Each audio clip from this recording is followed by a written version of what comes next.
सातारा जिल्ह्याच्या पश्चिम भागात पडत असलेल्या मुसळधार पावसामुळे सातारा शहराला पाणी पुरवठा करणारा कास तलाव ओव्हरफ्लो झालेला आहे।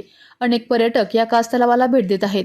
खासदार छत्रपती उदयनराजे भोसले यांच्या मातोश्री राजमाता छत्रपती कल्पनाराजे भोसले यांनी देखील कास तलावातील सांडव्यावरून पडत असलेल्या पाण्याचा आणि या भागात असलेल्या निसर्गाचा आनंद लुटला।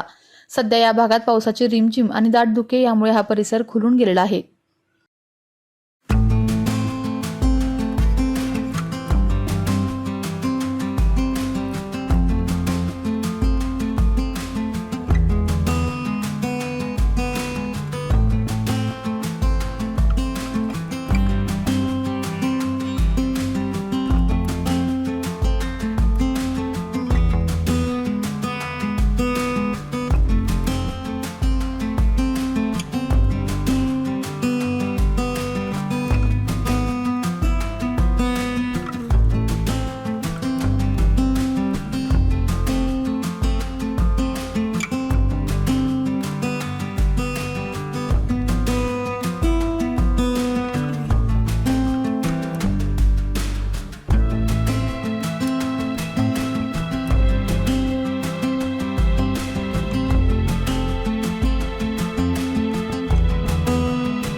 विविध कंपन्यांमध्ये जॉब मिळवण्यासाठी किंवा स्वतःचा उद्योग व्यवसाय करण्यासाठी 1 वर्ष कालावधीचे महाराष्ट्र शासनाचे तांत्रिक कोर्सेससाठी Patil electronics institute Satara. Electrical supervisor, automobile mechanic, electrical wireman, motor winding, 2 wheeler 4 wheeler mechanic, computer operator, computer hardware आणि डिप्लोमा कोर्सेस। पात्रता 10वी 12वी एसटी पासची सोय। Patil electronics institute, Radhika road, Satara 98 220 97071। 1986 पासून तंत्र शिक्षणामधील अग्रेसर संस्था पाटील इलेक्ट्रॉनिक्स इन्स्टिट्यूट सातारा।